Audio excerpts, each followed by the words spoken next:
Welcome to the Voiceover Gurus podcast. Honest advice, honest mistakes, honest people. We're all figuring it out, just with better microphones. The Gunu. Son of a... The Gurus, where you can be yourself and screw up a line. Where the mic's always hot and the advice is even hotter. Real talk about what actually happens after you buy the mic. It's the Voiceover Gurus podcast. Yep. What are you going to do? You know, Yep. You just don't care anymore. Yeah, I really don't. I was saying that to Matt this morning. I said, you know what? I am getting to a point in my life where I need to stop beating myself up over stuff that I should have done. Stupid stuff like, oh, crap, I didn't empty the dishwasher today. Like really stupid stuff. Yeah. And the bottom line is nobody cares. I'm the only one that cares. Yep. And it's a really tough thing to get over. But welcome back to another episode of the Voiceover Gurus podcast. As promised, we're doing topic-based this go-around, which I thought would be a lot more fun. We share our personal experiences as voice actors in this business. And we welcome my good friend, Barb Lyon. Hello. Hello. Hello. So what did we want to talk about today? Our first big gig. What was it? Okay, this was for Mercury Insurance. How long ago was this? What was the year? God, this probably would have been 2012, 2013. Okay, so all right. It was really one of the first big ones. I landed it off either voices.com or Voice123. Okay. I was on both at the time, didn't have any representation, wasn't like good at outreach at all. Yeah. Didn't know that's about really all that hard. stuff. Uh-huh. But it would have been off one of those two. And I remember they wanted to record on a weekday at like 10:30 a.m. Okay. And I still had a full-time job. Ah, that's right. But the good news is I had this like massive office and I had a whisper room that they needed room for it. So they put it in my office because the office was big. Isn't that lucky? And they're like, Barb's using it all the time anyway. We'll just put it in here. I'm like, okay. So I Because you were using it to voice the IVR stuff you guys were working on, right? Okay. Yeah. Mm-hmm. So I managed to I've got to go record something. I'll be out in a little bit. I figured if anybody caught me, I'd just say, oh, I'm taking an early lunch, It was flexible enough where. I would have been so nervous. Yeah, I was. I was like convinced I'd be ratted out. I was worried about the different mic. Because at home, I had a condenser mic, and at the office, it was a Shure SMB. Oh, God. I know, SM7B. It was, and that mic is just, it's dead. All it does is lay there. It's just dead. So I'm like worried about all that, worried about the connectivity because Walsh uses IPDTL. And the client wanted Source Connect, but we settled on Phone Patch. So I'm like, okay, so I got to make sure I'm recording on my end. I get everything. And I got to clean it up, send it to them. So yeah, I was pretty much a flutter by the time we started. I would have been dying. And there was, I had been coached a lot because of the IVR work. Mm-hmm. But usually it was an IVR designer on the phone with you. Yeah. Sometimes a client, but not very often. So this was the engineer and like 3 people from the client site. Wow. So I was like, okay, just make sure all the words come out of my face, okay?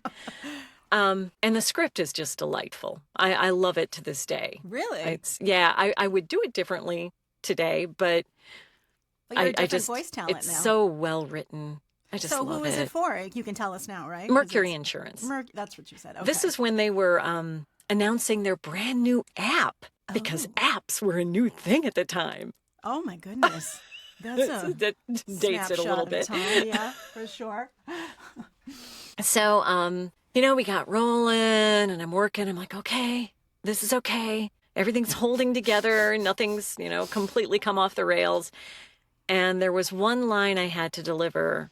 And it was something like, even though we know insurance isn't always on your mind, or is on our minds, we know there's a lot more on yours. And I did this little chuckle in there, and they lit up. They were like, oh my God, that's great. That's great.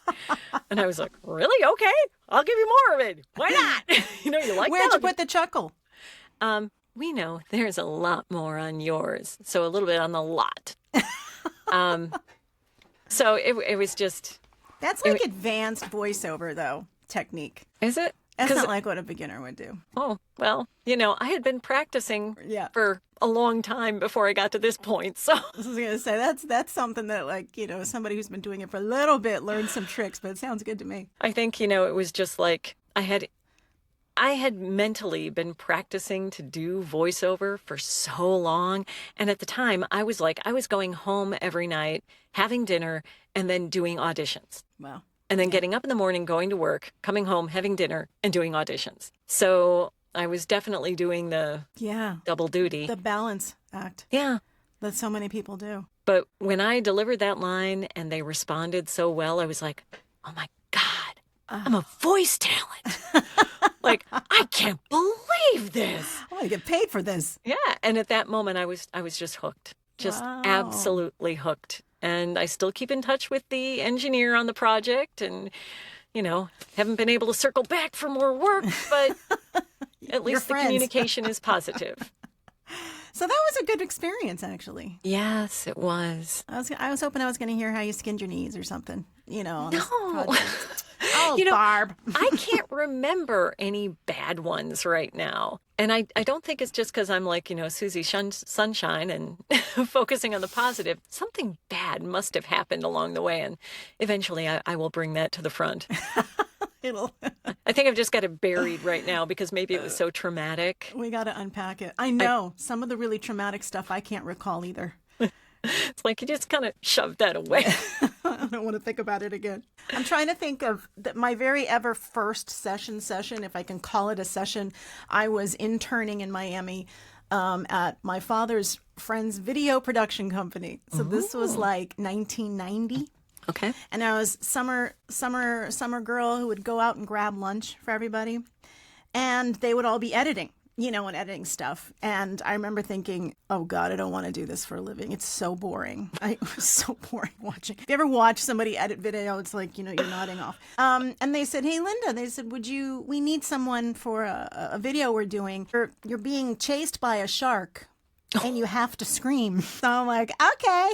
So there I did my couple of and walked out of there thinking, oh my God, I didn't get paid, but I would say that that's the first time anybody asked me to ever do a job. I don't even think you call it a job. Unpaid work is still work. Is it though? I don't know. It feels better when the check's cash.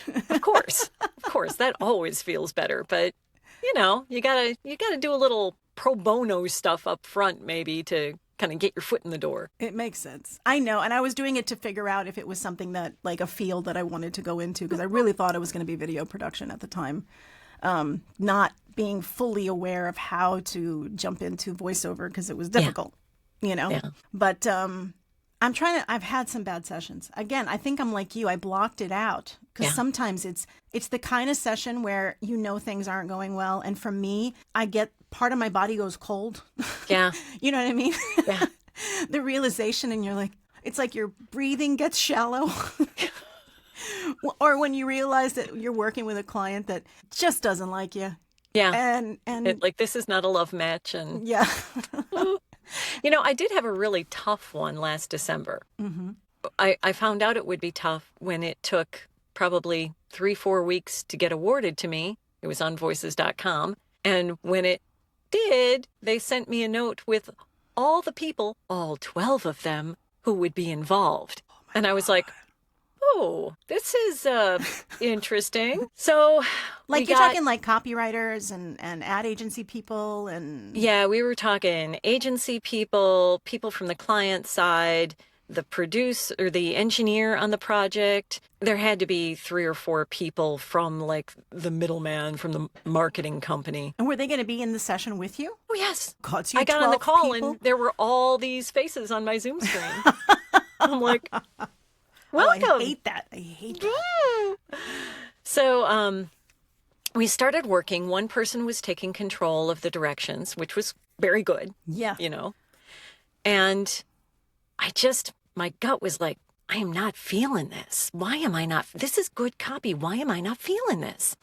And then suddenly another person appeared who must have been more senior than the rest of them. And they immediately defaulted to her. Whatever she says goes. Okay. So we Okay. got to redo a bunch of work. And I still just like, this does not feel right. This feels very detached and I don't know what they're doing. And we made it through all the pieces and they had to do the Spanish later that day. But in the middle, they were going to have the client review. So I sat there in silence while the client was reviewing everything. And then they came back to me and said, yeah, well, we got some new direction from the client. And I'm like, oh, God. Oh, God. So they said, how's your afternoon? I'm like, oh, it's wide open for you.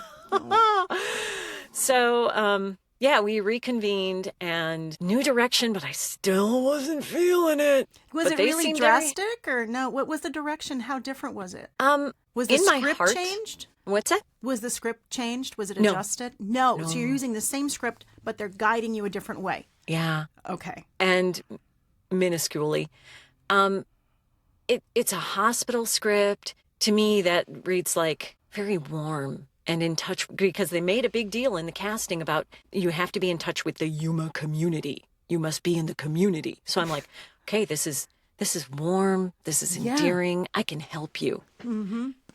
And they didn't want it to be that warm. So you're They like, wanted okay. it to be more like detached and cold. And I'm just like, my brain is having this fight with my mouth and just. Yeah. They were happy in the end, or they said they were happy in the end, and some of them accepted my LinkedIn connection. Mm-hmm. But it just didn't feel right. And, you know, Really? it's a shame because it was big enough where it should have been something I was like really excited about and really proud of. But I'm more proud of the old Mercury insurance I did way back in 2012. Oh, because that was a good experience. Yeah, it was. And unfortunately on voices.com, no session fee. So I didn't get paid for the second time I joined them. Oh, God, really? Yeah. So I That's got paid painful. once for the AM and the PM. Oh, gosh. And it ate like the whole day. Like the whole day was shot. That sucks. That's a rough one. That So is I guess- a rough one. You want a nightmare example? That kind of nightmare. That's pretty bad. I've had very rarely, but there have been a few times I've done sessions and I can just tell, Yeah. you know, they're not happy with what I'm doing and I'm trying and I'm doing it again and again and again and again. And I will suggest, I'll say, look, no hard feelings. If I'm not the right person for this, it's cool, you know, and it's true more because I want to get out of the situation. I just want to make it stop. Yeah, exactly. I don't care. I don't need to get paid. I want you, the client, to find what you truly want. Meanwhile, I'm like, let me get out of here. But I'm trying to think of, I haven't really had bad sessions. I remember my first like big session because I did car spots and stuff down in Fort Myers. So that I wouldn't consider, because you weren't really in front of a client. You were like I was with Brian Lee. So it was like a producer, you know, and there's no pressure there. But I booked, when I first moved to New York, like 6 months in, I booked a Kinney Shoes spot. Oh, I may have nice. talked to you about this. Yeah, and it was back in the day when they had wild spots, you know, so it would like air in various markets. So it wasn't national, but it was airing in all these markets. So I'm nervous as all get out because this is my very first thing. I'm like 27 years old, you know, I know. And so I'm going to tell you something gross.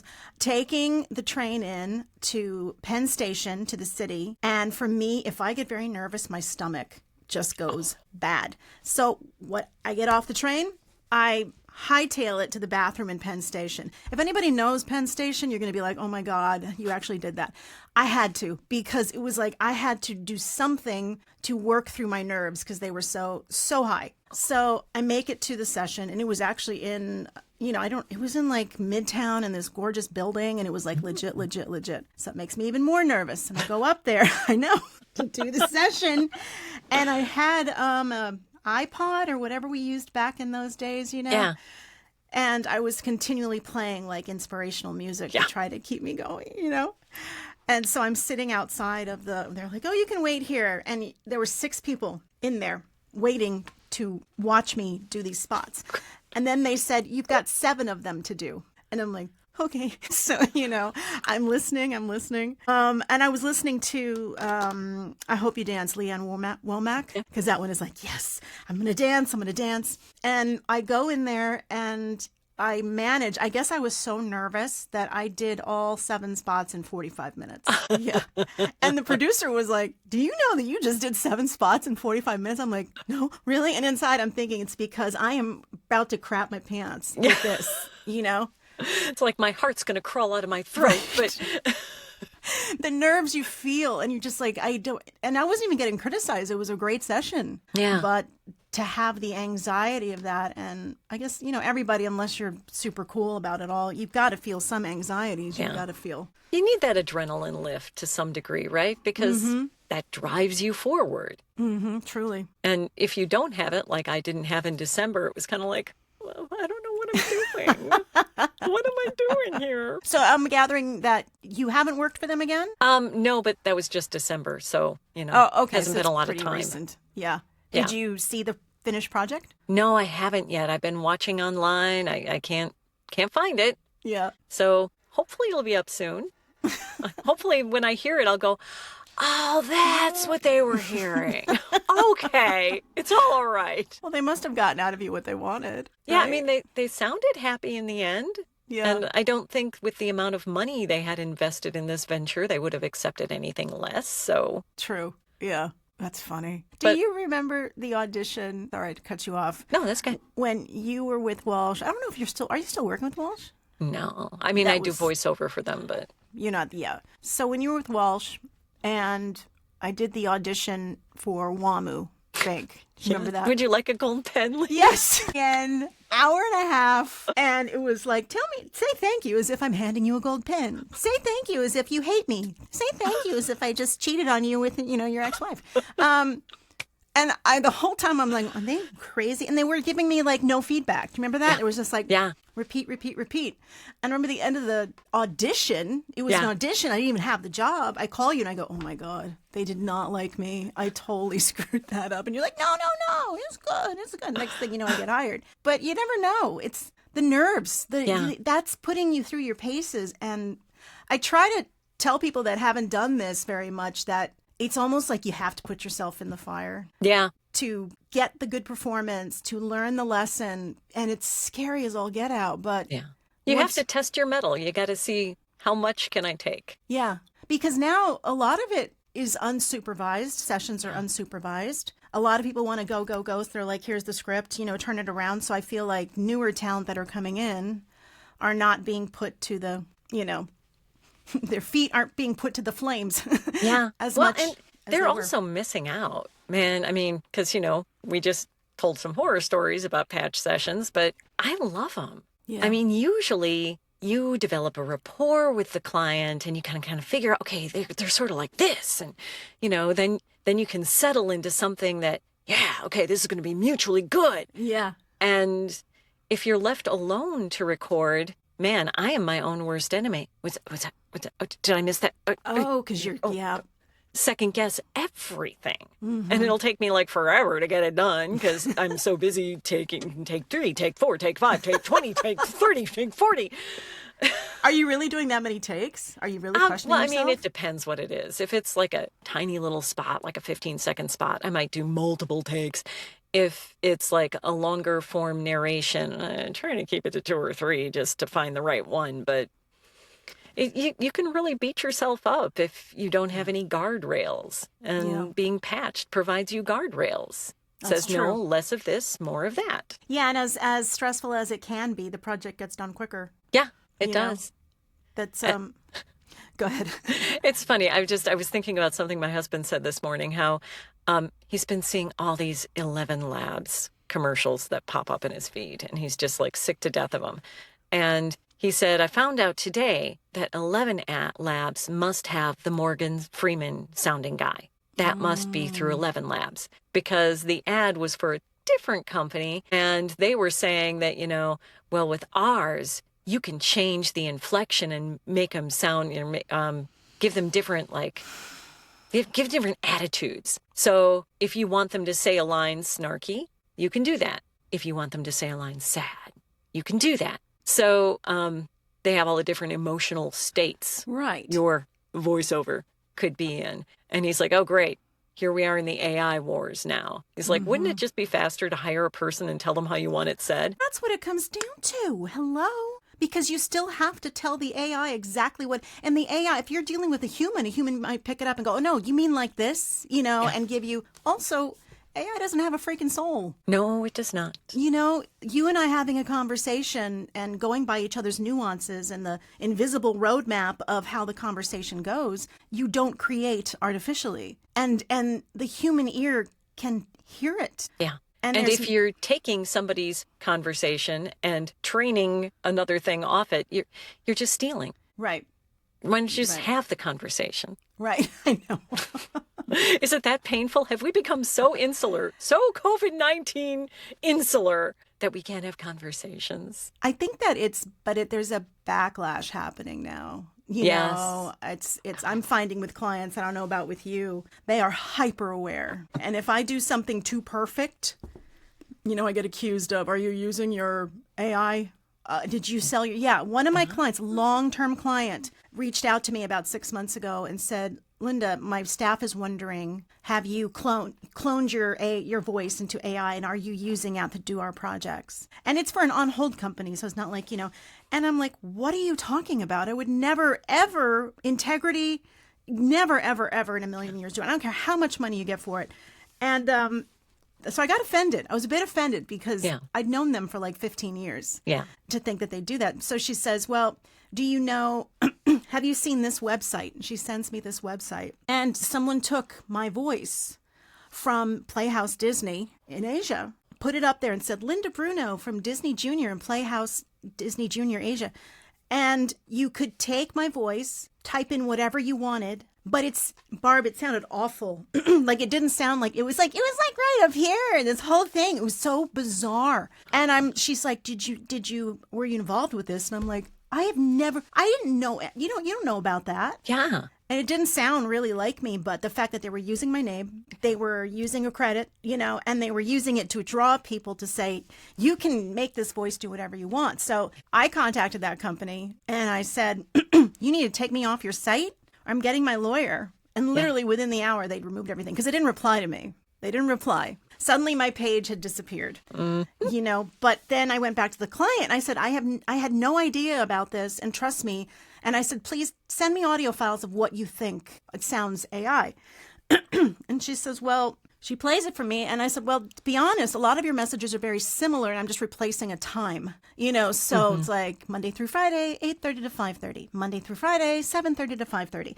And I said, so I have a tendency, I'll get into a rhythm. Yeah. So I'll break the rrhythms. I'm having to go back to, I'll make some mistakes. I'll let my voice have some gravel in it. You have to. Yeah.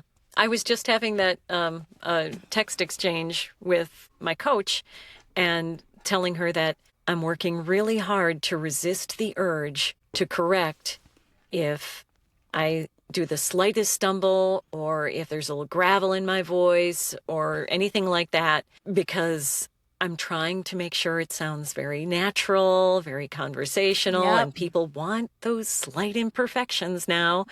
When, you and I were raised in the 70s and, anybody who was doing a commercial spoke very nicely. Yes, perfect voices. That's how I was trained. Yeah, exactly. We learned well, and it's pretty voices, kicking our butts voices these days. Now it's like, we want you for what you sound like. And I'm like, what? Really? You want this? I don't think this sounds very good, but all right. But then therein lies the real basis of it, acting. Yeah. And I'm like, what is it I sound like? Please tell me. I spend so much time trying to bend to everybody else's wants. I don't know what I actually sound like. And the tough part is, though, if you focus on it too much, you lose the performance. Yeah. Because then you're thinking, how am I sounding? The whole thing that we've tried to get away from as well. We're just damned if we do and damned if we don't. You know what? We're riding the wave of all the changes. Yeah. Like everybody is. But it's fun to know that, everybody has crazy sessions, wacky sessions, good sessions, and hopefully more good than wacky if you stay in the business long enough. Yes. But I figured you'd have a few stories for us. A little bit, yeah. I mean, I'm sure there's more I could conjure up. I just, like you, I've buried them deep beneath. I remember there was a difficult client that was out of Germany, and I was sending them audio files, and they were like, this audio file doesn't sound professional. And they were cutting me and they were like, are you even working out of a studio? And I was like, yeah. I mean, I actually I had a professional studio just like I do now. And they just continued to say, no, no, no, no. So it finally got to the point where I'm like, I don't know what else to do. And I was even having Dave fix it and listen to it. He's like, I don't hear what they're hearing.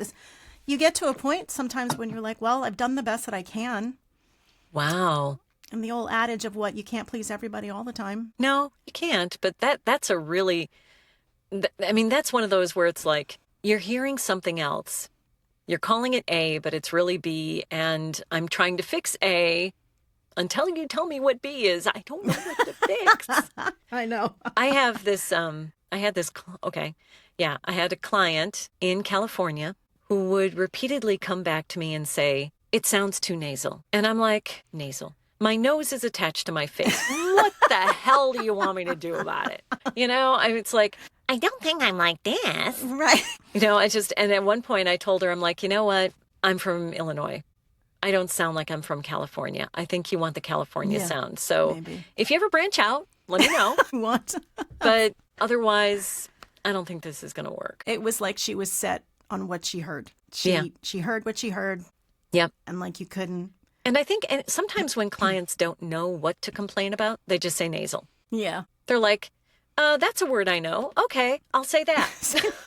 Oh, my favorite sometimes I'll hear in the session too, and it really annoys me because it's just, you're sounding like this. Don't say the word like this. Say the word like this. And they're trying to give me, and I'm like, okay, so you want it like this. And they'll go, no. You still sound like you're like this.